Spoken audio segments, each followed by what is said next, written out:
Hello, everybody. Welcome to another episode of The Comic Source. I am super excited to chat with some friends, some comic writers, to talk about Star Trek. My pleasure to welcome back to the show Jackson Lanzing, Collin Kelly, and Christopher Cantwell. Gentlemen, thanks so much for taking the time. Thanks Our for having absolute us, pleasure. man. Thank you for Thank having you. us. Yeah, so been reading your stuff. I think Jackson and Collin, we had you on when it first got announced for the first issue of Star Trek. I'm super excited. Chris, I haven't had the chance to talk to you since, but I've been following it monthly. But the thing that really was great in preparation for chatting with you guys, I went back to the beginning, Star Trek 4, not the beginning, but I went back to Star Trek 400 and I read everything. I like binged it all over like a Oh my week. God. And reading it like that close together, densely, uh, man, it's so good. So I'm going to Okay. start with you, Chris. Thanks. Oh, Let's talk okay. about fan reception. I'm a fan. I love it. What have you heard? What's the Star Trek community been like? What's the reception been for Defiant, your series? I don't know. That's not fair. I don't, I mean, I, it's a, I always quote Jackson around this, which is for Star Trek, you're always playing to a small room of like very dedicated people and regulars. Where like you walk into the Star Trek room wrong and it's like, who's this asshole? Like I think that we have not been expelled from the Star Trek room. At least I haven't on the Defiant side, and I know these guys haven't. So like it's been good so far. I think like the small and dedicated group that responds to me online on like the small, heavily fractured social media post-apocalyptic landscape that we all live in seems to like it, which is good. Um, Someone described it like I guess they were trying to someone who's a reader of it pretty closely, and also a comics pro was trying to like recount the latest Defiant arc and said like it sounded like they were describing like a fever dream they had to somebody, but that meant it was great. So I'm happy to hear that. Uh, So far, so good. I was reading a thread the other day on the post-apocalyptic hell site, and they were talking about how much they loved Defiant and how Defiant was fitting Oh, wonderfully into the thing. They were huge fans. So oh, that's great. Well, yeah, that's good to hear. And those guys were us. No. Exactly. one of my I know main Jackson and Colin like it. I'm yeah. pretty sure Jackson and Colin like it, so then I'm fine. well, what's been your experience, Collin? Similar to Chris's or a little Oh, different? I mean, yeah. I we are consistently blown away by the love that the Star Trek community is showing to these stories. I think they understand our authentic passion for it. I think we are not tripping any of the Star Trek, um, like any of the the trigger words that might make people kind of perk their ears up and be like, "Are these guys truth or are they flim flam?" I think everyone really feels it, and I think they're really on board. We cannot meet a Star Trek fan wearing, if you're wearing a uniform at a convention and we catch your eye, we will sell you Star Trek. We have met very few people who don't hear about this book. And if a Star Trek fan immediately say, awesome, gotta pick it up, which has been incredibly gratifying for us. Yeah, it Um, definitely I, feels. It feels like you've all got a real good handle on capturing the spirit of what people know Star Trek from, the classic movie and TV shows. Would you say that's part of the positive reception, Jackson? well, so yes and no, right? I think that there's a trap that you can fall into in Star Trek, which is to do the lost episode stories. I think that's what Star Trek comics have generally been in perpetuity. Not always. There have been some really interesting sort of formal adjustments and changes and runs over time. I think often back to the Marvel run that had the deal with the Diodato art that ran like basically the Pike mission for a long time. So it was new characters and new things, and he used the Tholians as villains, and kind of treated Star Trek like a X-Men style action soap. There have been versions of that, and then there have been very slavishly, adapted versions of Star Trek, and then there's been everything in between. There was Mike Johnson playing around with '09 era, but playing with all the TOS continuity framework. Like, I think that there's a lot of places to go, and there's the trap to fall into is, oh, well, we play a really good cover version of Star Trek. And, I think we do. But I think the trick for us is that we don't treat it like a cover version. None of us are trying to fit in between the lines and color inside of the box. A lot of what we're trying to do is break the box apart, use comics to allow for that frame of really just taking Star Trek as far as it possibly can. And because we're playing in a particular time period that is inherently boxed in by history, that's boxed in by the events of Next Gen, Deep Space Nine, Voyager, TOS, but also boxed in by the events of Picard and Lower Decks, and Nemesis. Because we know where things are going to land and we know where things are being set up, we have a lot of room to play inside of that ecosystem and do something new. And I think, to me, that's really been the place where the Star Trek comics, that's where I hear from fans that they're really excited is, oh, you're actually doing something new.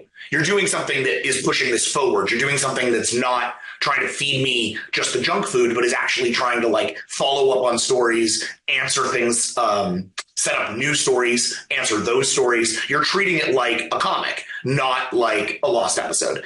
And so that part of it, I think, is really interesting. I think there's a little caveat I wanted to make to Collin's answer, which is I have encountered one thread of Trek fans who are sort of initially hostile to the premise. And I've had some really interesting conversations, most recently with Rob Kaczynski, one of the cast members of Section 31. We have a friend in common, met each other at a party. I mentioned Star Trek. He was like, oh, I'm in Star Trek. I was like, oh, I write Star Trek. And we just ended up talking about Star Trek for 3 hours. And Rob, the minute we started talking, I was like, so what's your favorite? He was like, oh, Next Gen. And I was like, great, you'll love our thing. It's sort of built on Next Gen and Deep Space Nine. He was like, oh, Deep Space Nine, though, that's tricky. I was like, why? And he says, oh, well, because it's religious. And Star Trek is inherently anti-religious. The whole point of Star Trek is that it's not religious. And the minute that Deep Space Nine comes in, it has this story all about how there are mysteries beyond human understanding, and that's sort of antithetical to what Star Trek means. And this is not the first time I've heard that argument. I know that there are a lot of Star Trek fans who look at Deep Space Nine and its framework of the prophets and Cisco and all of that as being fundamentally antithetical to the sort of rationalist, futurist utopia that Star Trek represents for a lot of folks. And the conversation that we had was me basically coming back and saying, I actually don't think that those two things are in conflict. I think, in fact, the very point of our book and the very point of that story in Deep Space Nine, but certainly the point of what we're doing in our books, is to take a look at gods and deconstruct it Arthur C. Clarke style to better understand that what you observe as godhood is actually simply technology and society that is advanced to a certain degree. And that's where we underline in Star Trek 400, right? That's why that story in Star Trek 400 is all about Gary Mitchell being like, they're going to get here eventually. The Federation is one step to godhood, right? But godhood isn't omniscient perfection. Godhood is simply a level of understanding and a level of power that allows you power over the universe, and then it's up to you to shepherd that in a reasonable, rationalist way, in a way that understands that there are no gods but the ones that we make, right? And I sort of made that argument to him, and I think by the end of the conversation, he was like, I'm going to read all your Star Trek books. And that's why I know that we're in the right frame, is that you can approach people who have been making that Deep Space Nine argument for 20 years easily, and we can sort of immediately poke a little hole in it and say, maybe dig deeper on that idea, and maybe you'll find something find something interesting there that does match Star Trek and that does feel classic. Yeah, I mean, 100%. And that's the story that's going on in the main series right now. Everybody's at this kind of exploration. And we've all heard it before described, at any sufficiently advanced society, if you go back in time, it's going to look like magic or, godhood or something like that. But I'm glad you mentioned previous comic stories and kind of the lost episodes. So my first experience with Star Trek comics was when DC had it for about a decade in the 80s. And it was a lot of that, right? It felt very episodic, very, each issue was kind of a one of, but it wasn't, like you said, it wasn't anything new, it wasn't anything fresh. And that's what's interesting. So the story. I do want to correct myself a little bit and say that I'm not trying to talk down to that book. That book has some all-time issues. The covers are great too. Yeah. The covers, yeah. Yeah, it's an incredible. We actually referenced, I think, one of their issues. I think Peter David did an issue all about Scotty that to this day lives rent free in the back of my head. I love those books. I just think that I just think our objectives are different than what they did. I was thinking about this the other day, and it's like if I was thinking about like what we're doing, and it's like if in 1999 you created two giant ongoing serialized sequels to Voyager, Next Gen, and Deep Space Nine, and gave them each a budget of $1 billion. I feel like that's the scale that the books are on, where it's the only thing it's the thing you'd only do in comics, right? Which is like the things that Star Trek is doing, the comic is doing right now, and then the stuff we're trying to pull off in Defiant. It's unshootable Star Trek is like the way I feel like it's, in a way that I think is like a fun challenge for the medium and the stories. It's great. Well, I mean, Defiant's a perfect example of what Jackson's talking about with you're pulling things from the past, things that, stories that feel like maybe never got finished, but it also feels fresh and it feels new. And the story with the parasites that's currently going on in Defiant, I mean, I heard, maybe you guys can confirm this, I heard that issue was banned in the UK, the only Star Trek issue ever, because of the graphic nature of the guy's like head blowing up and whatever. And the episode. The Conspiracy? Yeah. I don't know. We should look it up. But I did it when I was doing the Next Generation rewatch with my kids. That was one where I had forgotten, and my oldest son, who Jace, that happened, and the first thing was when the face burns off, he started laughing because it's so crazy. And then the head blows up, and then there's like a creature inside his chest. And at that point, he was screaming, and I was like leaping over the coffee table for the remote. Like my wife was coming out, going like, "What is happening?" Like it's such a visceral, also like almost outside Star Trek experience that I was like, this is a fun thread that's just kind of dangling. But I feel like we've identified in both books so many of those that are fun to pull on and pull forward, to Jackson's point, that it's like, and then put them on like such a grand scale as well. And it's like, I don't know, it's just super, super fun.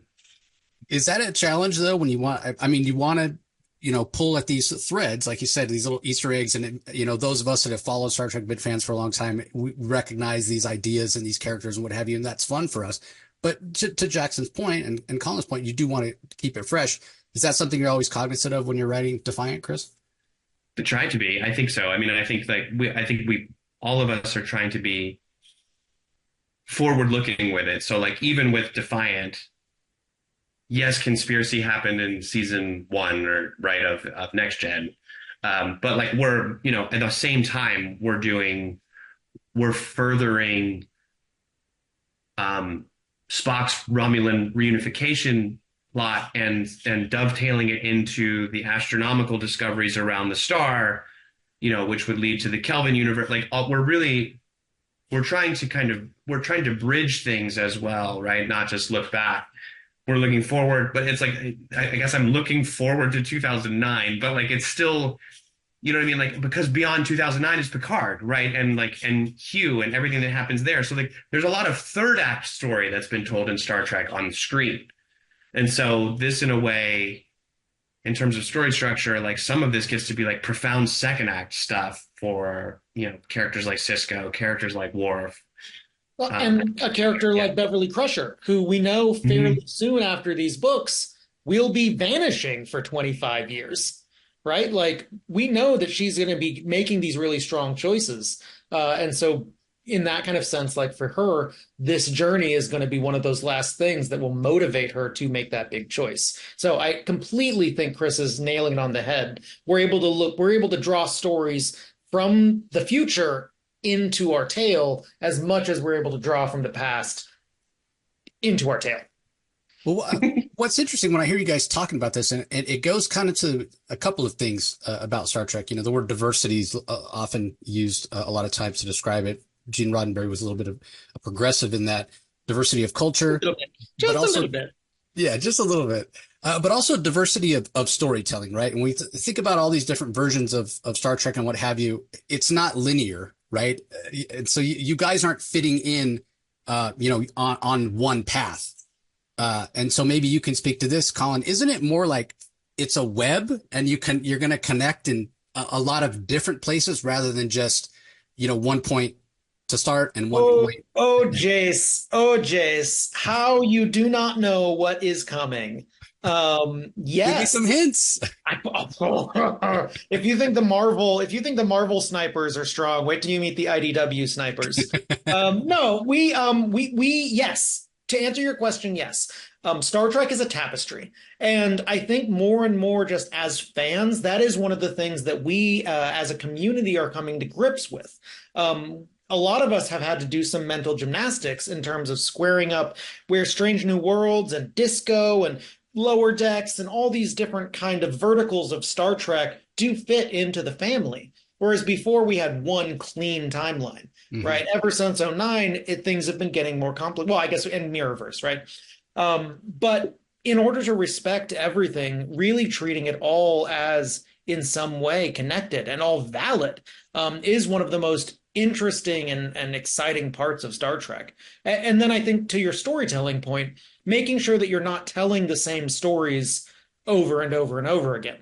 Right. I think Gene Kuhn back in the day on TOS, they had Roddenberry said there were three kinds of stories. Right. You're doing Wagon Train to the Stars. And there are three kinds of stories. There's stories about people in the front wagon, the leadership. There's stories about people in the back wagons, the social relationships. And there's stories about disasters hitting the wagon train. Right. And those are kind of the three spheres of storytelling that you can tell, as long as it is always focused on the people at large. And I think that's the thing we were just talking on another podcast. It's people, not ideas. Yeah, right. As long as we're always focusing on the characters at the core of things, then the science fiction hullabaloo, like that is the icing, but you've got to enjoy the cake.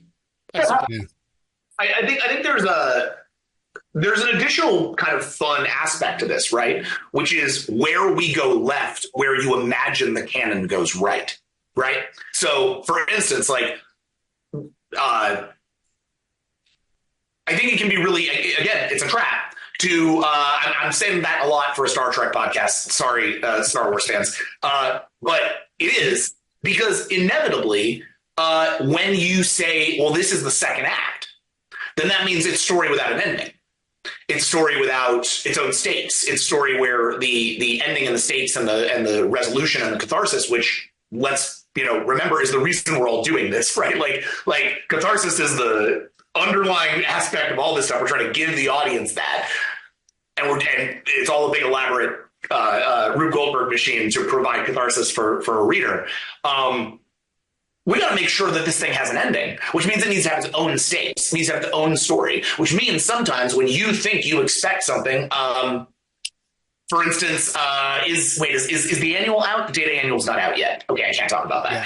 There's a big thing that happens in the data annual that if you were just watching TNG and watching the TNG movies and going into Nemesis, you would never imagine that this thing happens. This feels like it might break continuity for this thing to happen. We're going to show you why it doesn't by the time the story is done, but it's going to feel like a big left turn that you shouldn't expect to see coming. Same thing is going to happen in our last arc. Almost every issue is going to change something fundamental about Star Trek. That's going to be like, well, how the hell are they going to come back from this? And that's part of what we want to do with this, is make sure that we're also establishing a story that in and of its own right makes an audience lean in and go, wait, how are they going to get out of this? How is Star Trek ever going to be the same? And then, with the added promise of it's all going to be the same. It has to be. It's Star Trek. What we're hoping you can do is by the time that you're done with this book, it has changed the way that you view what comes next and what came before. I'm sort of a particular opinion that not only does our book need to have that catharsis, but then I would really love it if somebody who'd never seen Nemesis before could go see Nemesis, and it would be a better movie as a result of having read the books. I'm not trying, our objective is not to fix things, but our objective is certainly to enhance everything on both sides so that fans can see something in those things that maybe was either subtextual or was just observed by the creative team and we always thought would be interesting, so we can lace it in now, or just simply wasn't present and we felt like it should be, which in the event of, say, like Benjamin Sisko, it really feels like that's a character that was missing an ending, and his ending is effectively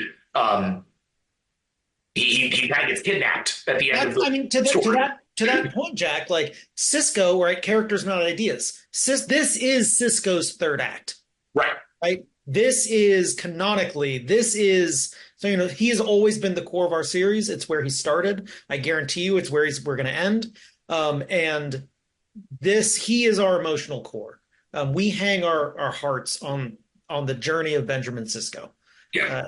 And that's going to knock people's socks off. Well, and I think that's why Defiant is core, right? That's why this had to be 2 books. Was that it's about Sisko, and that creates a certain conversation about fatherhood, and then it's about Worf, which creates another conversation about fatherhood, and then these 2 books about very different fathers who are themselves very good friends and very good rivals. We get to make this whole book about something that isn't about the stars or the spaceships or what you know about Star Trek. You should be able to pick up these books having never read any Star Trek. If you just are interested in a story about bad dads and good dads and how to be a dad and what being a dad does to you, like, great. A lot of that is going to be here in this book, regardless of your interest in transporters and phasers. Yeah, I think there's no better example of character first as story than your Day of Blood crossover, because as much as it was cool action and kind of getting back to a TOS version of the Klingons as the enemy and what have you, it was more about the emotional journey for Worf, with what was going on with Alexander and kind of the break that he had with Sisko and what Sisko was trying to do.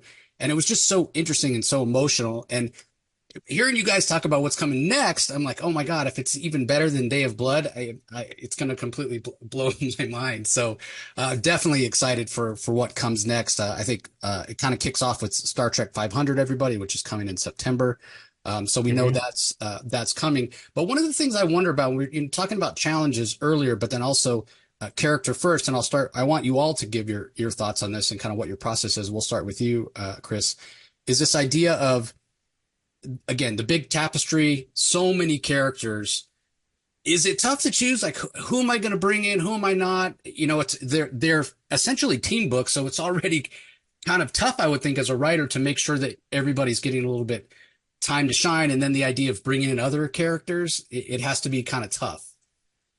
Yeah. I mean, I would say in building out the Defiant book, I mean, it does follow a certain set of expectations that the Trek book does follow as well, which is there's a ship and there's a captain and there's a crew, right? And so you have that group of people. I know Deep Space Nine is a station, but it's very similar, but also deviates in this brilliant way.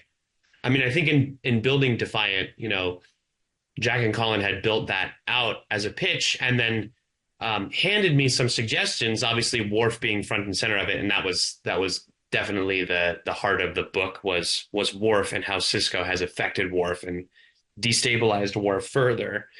And everything really hangs on Worf. But building out the rest of the crew, I wanted Defiant to be a counterpoint to Star Trek. And I know Heather Antos very much wanted that even before I came on. She was saying, what is the kind of counterpoint book to Trek? And what I think is interesting about Star Trek is because it deals with utopia and the concept of utopia, and it is a very overall positive view of the future, even though there are these devastating wars and conflicts and things, it is this kind of bright hope of a better tomorrow. I'm always interested in the Trek episodes that I have loved growing up, and other Trek stories that even weren't on TV were often about the characters who feel that they may be left out of that utopic narrative, or feel that the utopic narrative doesn't serve their interests, or they feel even betrayed by that utopic narrative, right? And some of this is really great text in Star Trek itself, in the stuff that's been made for the screen. Colonists who feel that they should stay and have a right to this place over Cardassians, and there's disputed territories, and the idea of colonizing space at all, is sometimes brought up in conversation around Star Trek. And so Defiant is really, the title is great for this too, because obviously it speaks to the first and only ship built to fight in Star Trek, which is great. But that the characters themselves that populate that ship are also kind of built to fight and almost rail against the perfect vision of a better tomorrow that Trek proffers. And not in a negative way. Some of them in a negative way. Obviously, we have some antagonists who are really against that. But either they're kind of dragged kicking and screaming into it, like Worf sometimes is. They're all from divided worlds, very much like Worf. They've had their moments of Starfleet glory, but also rebelled against it, like B'Elanna Torres and Ro Laren both have been allied with separatist groups, and terrorist organizations. And, the last time we see Ro Laren on screen before Picard is, she's talking to Riker and Riker lets her go. And Worf is supposed to show up and arrest her. So we get to tell the rest of that story and see the perspective of these people who look at the quadrants of the Star Trek galaxy and go, I don't know, guys. And I think that that's a very fun viewpoint when we get to do the beautiful kind of clear-eyed sincerity in the flagship title that Jack and Collin are writing, right? Like and again, my book is not cynical. I think everybody rallies behind it and rediscovers their purpose and vision in this galaxy by the book's end, where we're headed eventually in the next year and change. But there's an irreverence and there's a subversion, and I think some of those irreverent subversion stories in Trek that Star Trek has always allowed room for are some of my favorite. So I think just Defiant is that. I've also called Defiant the Miller High Life of Star Trek stories. It just feels like, it just I don't know. It just feels like a tall boy Miller High Life that you crack open. You're like, that was fucking awesome.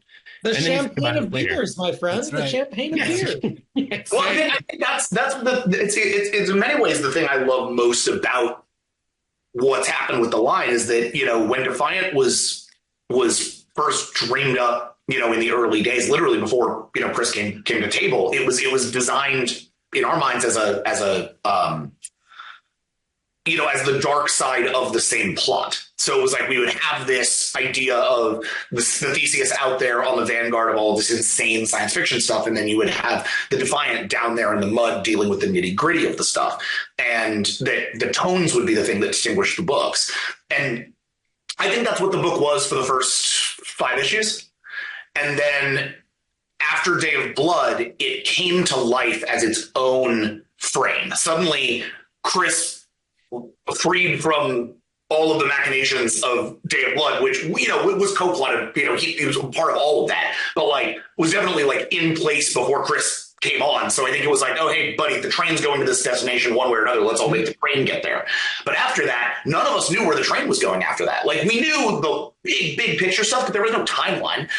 We had, the amount of the book was selling well. IDW was happy with it. So, hey, we could all start telling our own stories, start playing around. We didn't have to rush to go do things. Colin and I could go spend 6 issues on Sencaf with dinosaurs and Harry Kim and do a bunch of weird relative morality with first contact scenarios, right? And Chris could pitch whatever he wanted to pitch. And all of a sudden, now Chris had this incredible fugitive story where they were collecting fugitives, and then that becomes this parasite story, and with Borg elements coming into the book to pay off all the stuff that he'd already set up with Hugh. It was really cool to just watch as suddenly the story could lock into place, not as one big story that had to be served by 2 books, but as 2 stories that were serving a wider line and context, and then could come back together in a place that we all knew they were coming. And fortunately, that second event, that thing that we're doing, it's been on table since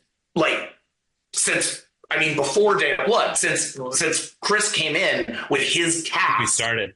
Yeah. For Defiant, because there was a key part of the Defiant cast that wasn't even it wasn't anywhere in the proposal. There were several characters in Defiant that were just not in the proposal at all. And the first thing Chris asked us was can I change the whole cast? And we're like, yes, please. Keep Worf and Spock. We'd love to see Worf and Spock. And B'Elanna's probably good for Paris.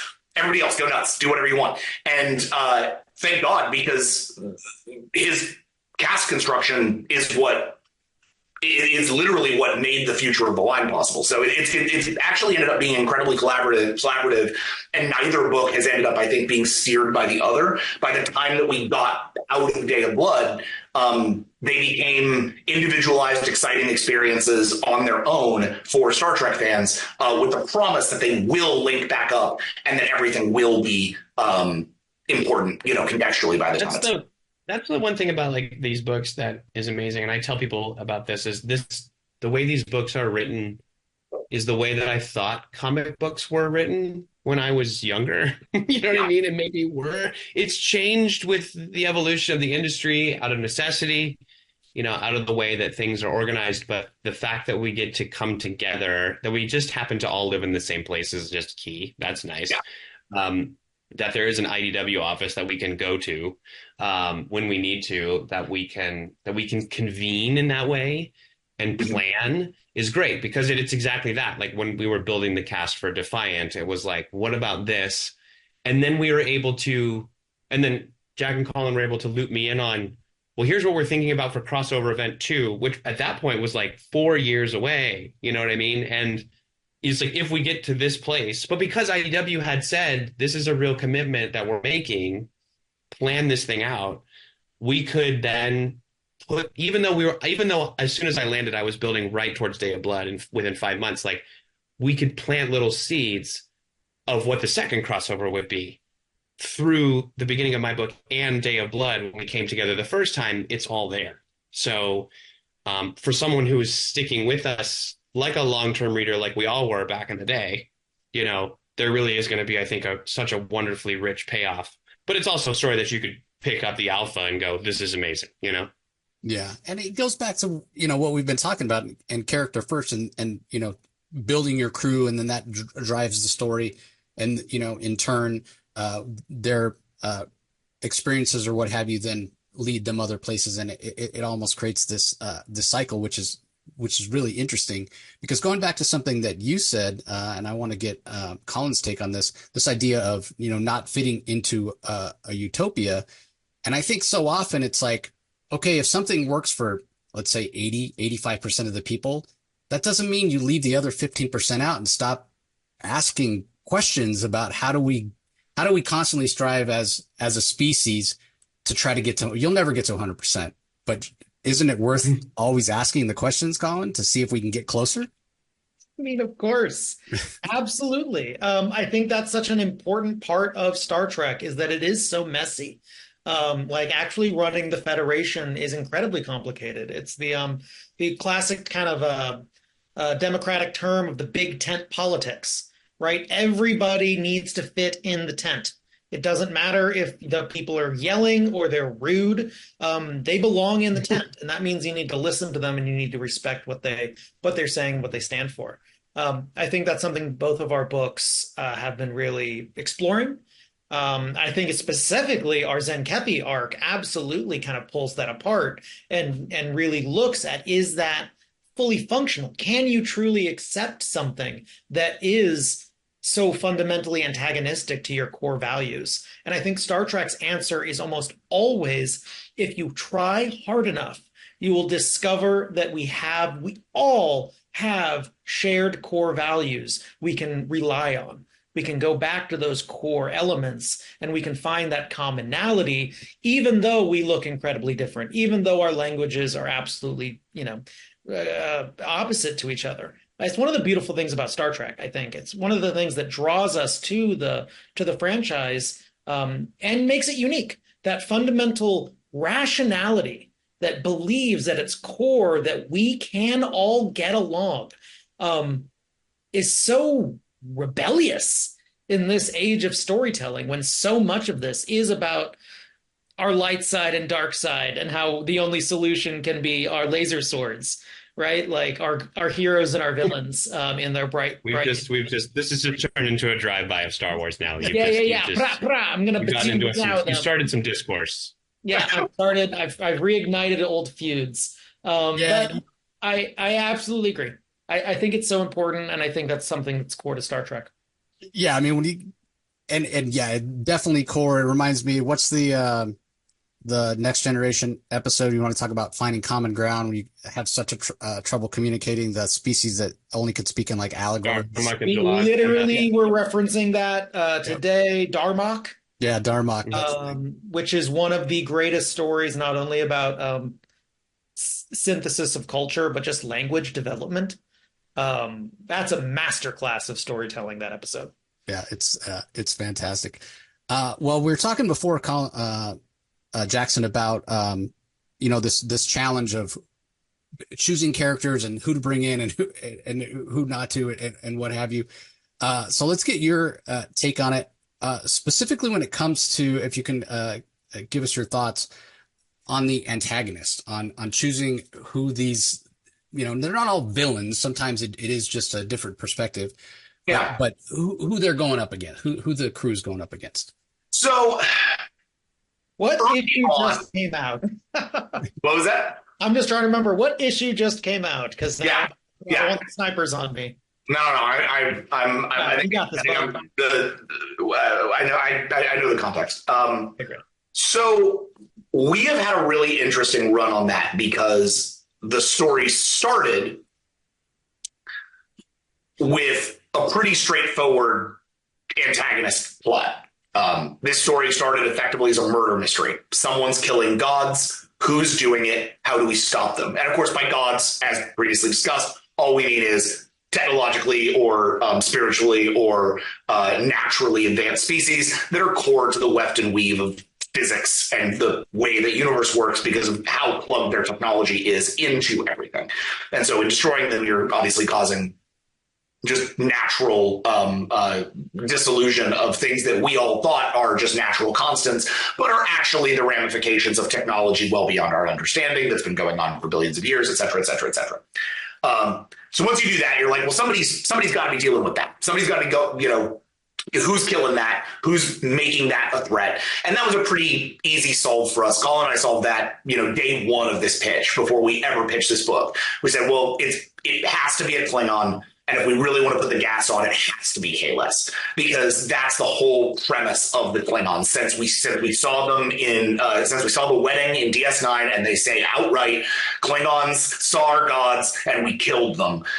There's always been this premise that Klingons think that gods are sort of inherently heretical. So if you were to put them onto a crusade, it should be against that, and that would act as a power grab, and that would act as a technology grab, and that's going to bring in Alexander, and that's going to bring in Worf, and suddenly Defiant gets to work with that. And Kahless just became this no-brainer antagonist for everything because of what he represented, because of what he represented to Worf, what he represented to Sisko. He was sort of nearer to Sisko, and he was the walking regret of one of Worf's ballsier decisions in the history of that character. He effectively upends the entire Klingon political system around the Enterprise D conference room table. So we felt like there should be some ramifications to that, right? And the more that we unlocked that premise, the more that character started to serve great villain. And that's what we did. And so for the first year, he really, Kahless anchors everything. And out of that, obviously, you create sub-villains. You create the Red Path, this cult, to allow for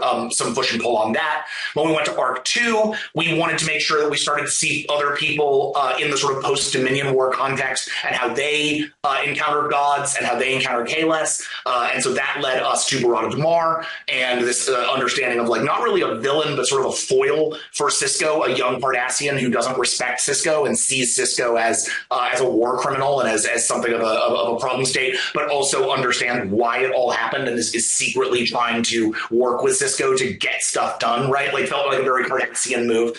All of that it all felt like it fit together really nicely around the sort of Kahless and the gods and all that. Once we got through Day of Blood and we all kind of put down the god plot line for a second, not that we ever fully put it down, because Sisko is always concerned with it.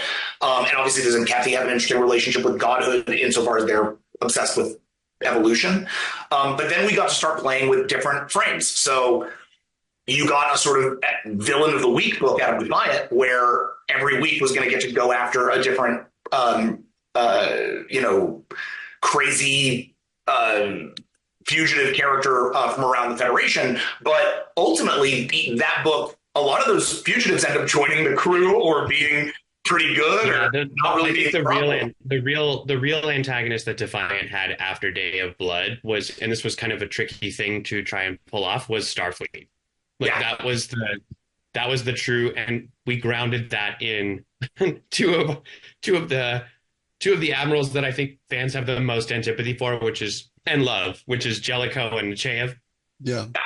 They kind of hatch a plan based on how Worf went off book in Day of Blood, and they said that actually could be really beneficial because, to Collin's point of Big Tent politics, they're having some trouble getting some people in the tent, and there's some people in the tent that are causing problems.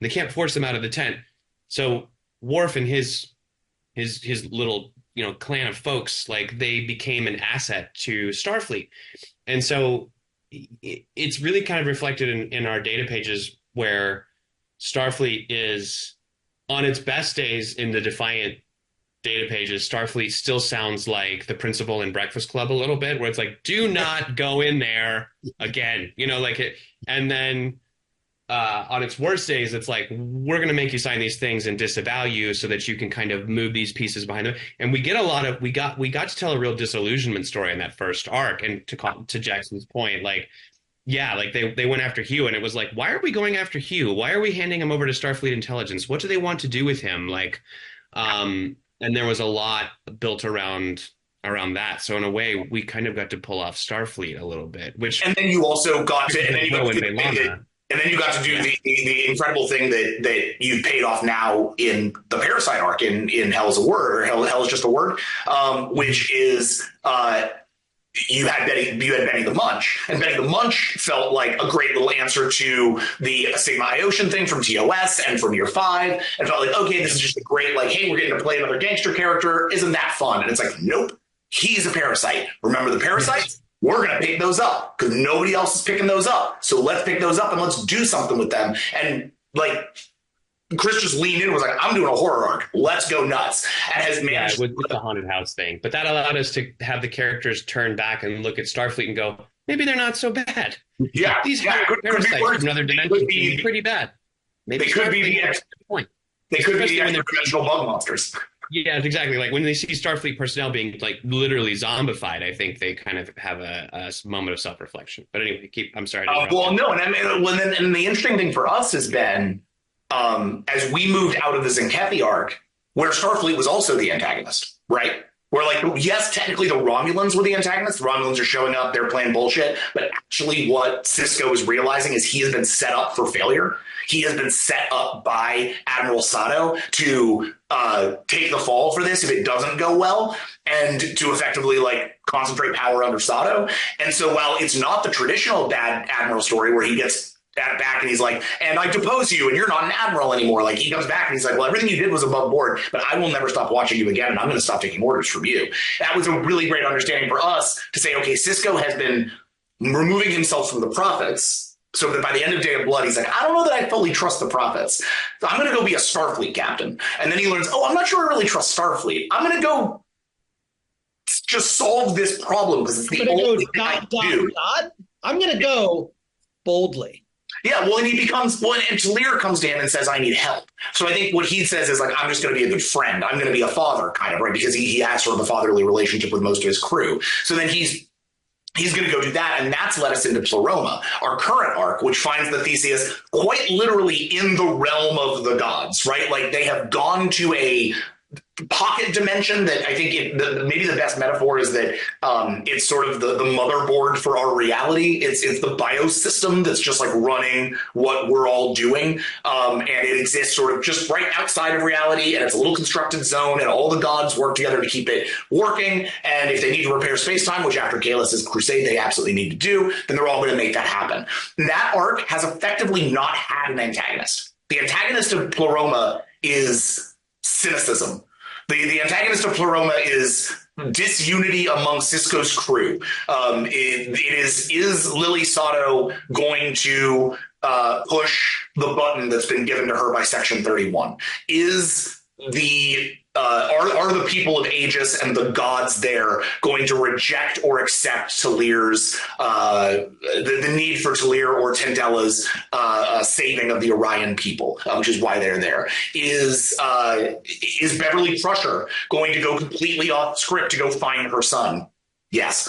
How does the ship in this moment of basically like Vest behavior, looking at them among the most powerful species around, not get annihilated at the blink of an eye or the snap of a finger?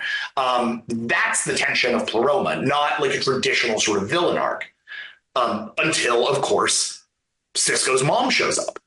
And now Sarah suddenly, in the most recent issue, kind of becomes the antagonist because she's saying, hey, Sisko, come back to the wormhole. Come back right now. We're almost at the end. Things are about to go very, very bad. You need to come with me. And Sisko's like, things don't go bad unless I make them go bad. And she's like, no, you don't understand. Things are about to go very bad. You need to come with me. And he keeps resisting it because he has moved past that man. That man was the man that we met in issue 1. He has moved well beyond that and is really resisting returning to that frame, especially not without Jake and Cassidy and Sarah, right, his daughter. So for one issue, we sort of have a different kind of antagonistic push and pull. And again, it's not about like punching the villain. It's about what the villain wants out of the character. But you will notice that Jack said it all ends soon. Yeah. So the point is very much like, yes, there is no the joy of Pleroma has been the ideological argumentation, which just is very much at the core of Star Trek. Star Trek can be bing, pay, wow, bing, bing, bing, bang, wow, and we love it when it is. But at its heart, it should be people in a room having the most interesting discussions you can imagine. And not always, obviously, but that's been the itch that we've been able to scratch with Pleroma. But Sarah is right. There is something coming, and it is not good. Next issue. I think that's when both books have done this. I think in a thoughtful way, which is when we do finally land an antagonist, a concrete antagonist on the table, it will be really, I think, well earned. And also our characters will have already wrung themselves out emotionally and psychologically and dynamically with each other in these kind of push and pulls and these different vying perspectives. So like they're kind of they're out of juice, and then we drop these big bads, right? I think that's like the arc I did after Day of Blood. Like that arc literally ends with Worf going, "Fuck it, let's shut it all down. Like the crew is disbanded. Let's just drop these guys off at this star base and go home." And then it's in it because we are not getting along. And then of course they're just stuck there, and they find the worst, most horrific things imaginable, right? And I think that I'm building them back now. That arc actually, Hell is Only a Word, just ended yesterday. So the Parasite arc concluded, and the next one started. And it to Jack's point, because I do think the Romulans are great for this. We're going to do some Romulan stuff, but there's really other things going on. And I actually think that this next arc is 5 issues, and then I have another arc after that that's 4. But I think throughout it, it's still the father stuff. I haven't moved off that because I just love it. Where it's, we get to do Commander Sayla's father. We get to do Spock as proxy father to Sayla, and that might be why she hates him so much. We get to do Worf and Alexander down the road. Like we get to play with these things, and so that we can really just emotionally exhaust the characters, and then just slap them upside the head with with a big bad doomsday. Yeah.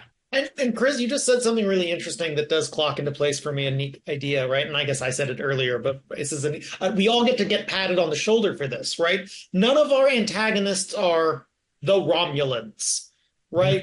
They're at no point are they facing like a racial hegemony. Like at no point are they fighting ideas.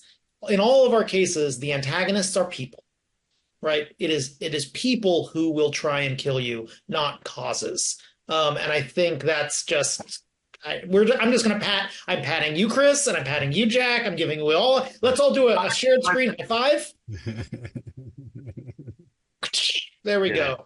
Yeah, and we as readers and fans just to get to have fun along the ride because the joy of the current arc, we talked about the arc in Defiant and seeing these parasites, how much fun that is. Seeing Apollo, seeing Trelane, seeing these other, it's like, oh, it's so good. It brings back, Sometimes you gotta have the gravy, right? yeah, Like that is something that we've wanted to play with. Like that was day one. Ooh, do we get to use Metron? Do we get to use Trelane? It's like, well, we got to do a lot. We got to earn that yeah. stuff. But we eventually got to that point and talk about how do you pick your cast. I mean, that was like a Sophie's choice of incredible characters. We went through, we had a hot giant. We basically, once again, kind of like drafted our favorite Kardashev level 3 species. And we're like, who will play well together? Especially once we establish that the Q are off the table way back in issue 3. Yeah, it's been so much fun and talk about fathers and sons. So I'm talking to Morgan Hampton, everybody, tomorrow. So that episode will be out soon as well. Who's doing the Sons of Star Trek and a young up and coming talent, really great writer. So look forward to that. So I want to thank you guys all for your time. It's been a fantastic conversation. I do want to point out, we talk about Trek and then Defiant being the kind of subversive kind of dark side. I do find it interesting something that you said, Jackson, about at the end of the previous arc, where now all of a sudden, much like Worf is doing, now Cisco's questioning and Admiral Sato's actions. And hey, was it all just a setup to let Henry Kim go and blow up because he knew it was going to fail, go and blow up the fleet and what have you? So interesting. Which one is really on the right side, what have you? But let's finish bad this. admirals. And no, we do want to say, I know we mentioned, you gushed about Day of Blood earlier, and we really appreciate that. We are heading towards our second giant crossover event. And while we can't say anything about it yet, we can say that event does get its first taste. It kicks off, in a sense, in Star Trek 500. So people, if you're, Star Trek 500 is also going to contain some incredible anthology stories from around the universe, from a cavalcade of incredible writers. But it is not one to miss if you are also picking up these two series. It is, in a lot of ways, the beginning of the end for many of these things. So yeah, that is what I kind of want to finish up on here. So we saw this list already for 500, everybody. So now's the time you can tell your comic shop, hey, I'm going to want this. I want to get in on this new event. It's also the time, if you haven't been reading, you have time to go out, get the collections, or go out and get the single issues, get caught up. Because again, I read everything over the period of about a week, maybe 10 days from Star Trek 400. To get caught up with all the annuals and specials and the Pride anthology, all that, and it's so good. If you enjoy comics, if you enjoy science fiction, if you enjoy good character stories, you'll love this. So get caught up so you can be on board for this next big event. Now, again, we know the snipers are out there. I'm not trying to get anybody in trouble, so I'm going to phrase it like this. Is there again? You don't have to say what it is, but is there a moment if I ask? Something that happens, a moment, character moment, action moment, a beat, story beat, what have you, in this event that you cannot wait for readers to see what the reaction is. Does something immediately come to mind? And Yes. you can vaguely kind of talk about that. We'll start with you, Jackson. Yeah. It is so hard to talk about this event without spoiling a thing, so I'm going to be like really, really vague. Oh yeah, let's be incredibly oblique. I will. There is a man kneeling in a factory, and another man, his rival, is holding a sword to his neck. And I'm really psyched for that moment. I think it's going to be cool. Yeah, that's going to be all cool. Right, that's perfect, because when we see that, we're going to know exactly what you were talking about in hindsight. There you go. All right, what about you, Collin? Um.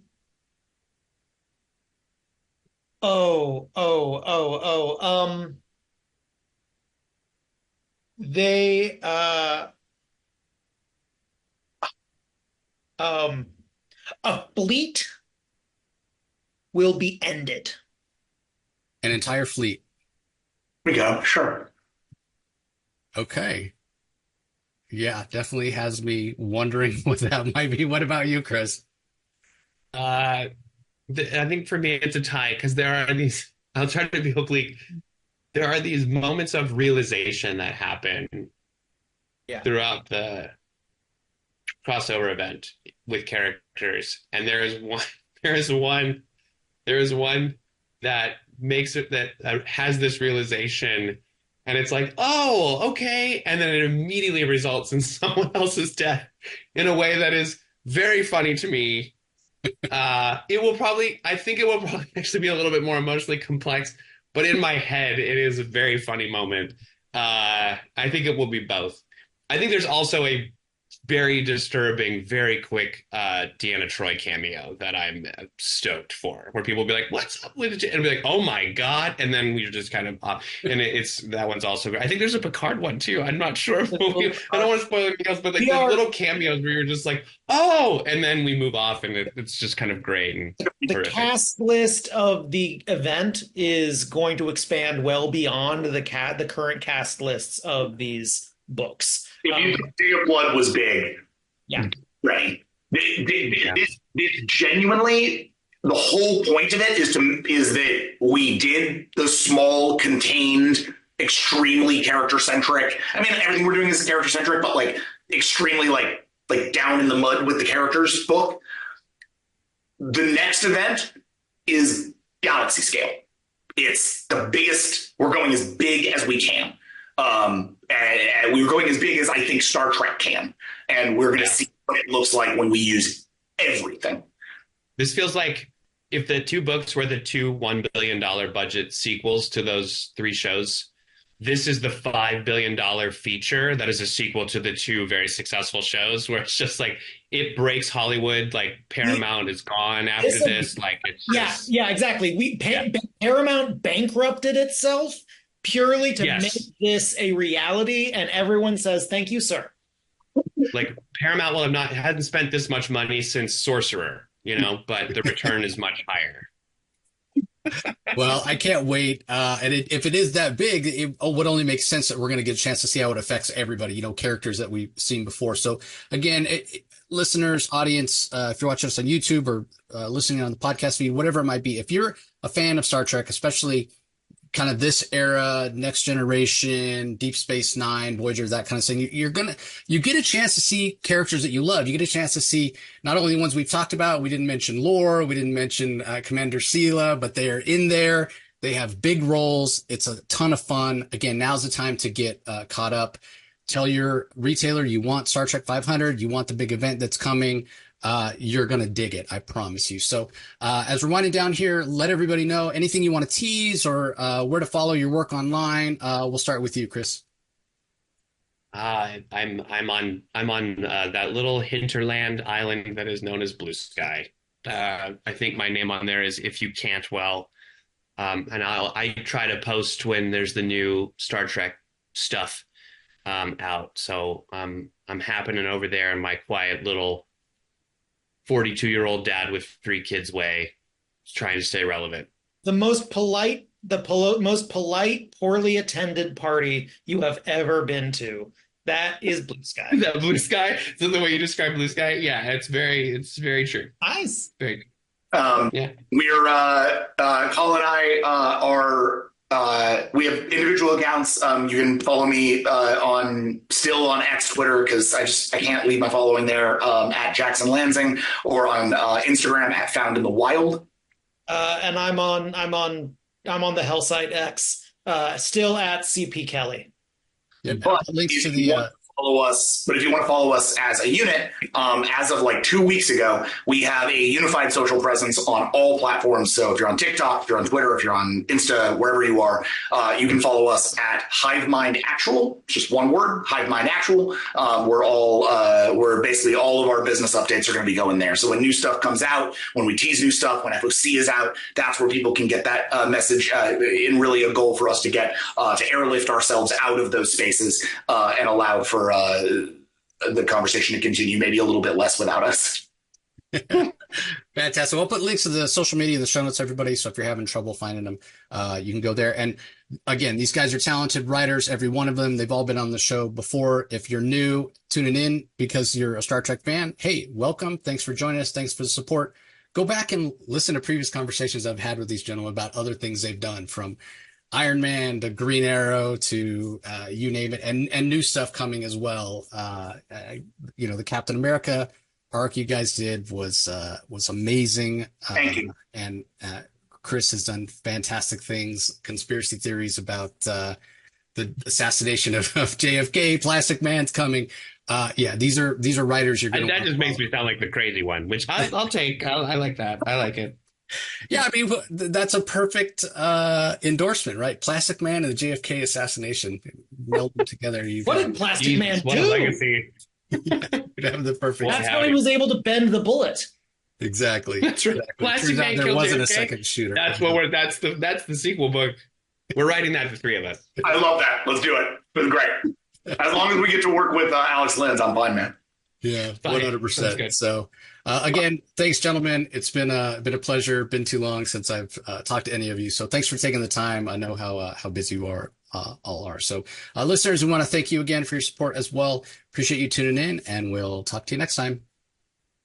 Thank you. Thanks, Jace. Thanks so